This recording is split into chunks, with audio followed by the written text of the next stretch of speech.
I've got with me today one of our CR scientists, Scott Malcolm, who has looked very seriously at products, especially expendable ones, that can safely lower overhead without endangering the patient because they're not used basically for treatment.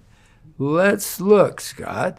You know as well as I the three major companies, and Burkhart's added on to that, and Getzey and Atlanta Dental and many others who have a couple of levels of products. And what are they? These are all expendable dental office items. Yes. They are the kinds of items that have widely varied prices. Tell them about it and see if it might help every viewer to reduce that 6% of overhead that is basically supplies. Sure. And many of these you can buy house brand or private labeled house brand products from Benco, Henry Schein, Patterson, and based on our research, they're 20% up to 80% cheaper than Can you imagine 80%? That company selling that much is still making money, so that tells you what the high-priced dude is doing. It's really true. And based on our survey results, clinicians are eager and willing to use these, especially disposable items. But they've found they're very highly satisfied with the performance, and there's relatively low risk. If your cotton roll were to fail, that's low risk compared to if an endodontic file were to fail. And why do you think most of the companies don't have two levels? Some of them do. Some will have a premium and a Walmart special, if you will, and others will not. They keep with their premium. Most implant companies have stayed there. A few have two levels.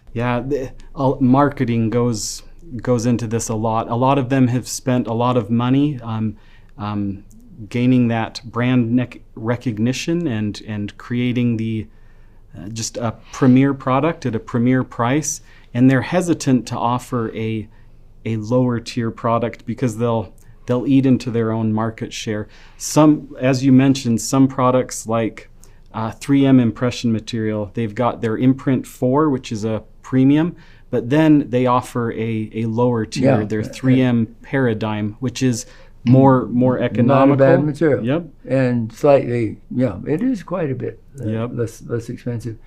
Just a few numbers for you. The American Dental Association reported for the 2021 year that a general dentist grosses roughly $850,000 a year. They have a 72% overhead on that. That cuts off $500K right off the top. Now, they have 40% tax on what's left. And it's become imperative to reduce the cost of supplies and instruments. Well, you just said the typical dentist who's using a premium product doesn't want to jump on something that influences the patient's treatment directly. So this is a way to cut down that 6% of gross that you're spending on supplies. Let's say 6% of 800,000. Well, that's that's $50,000.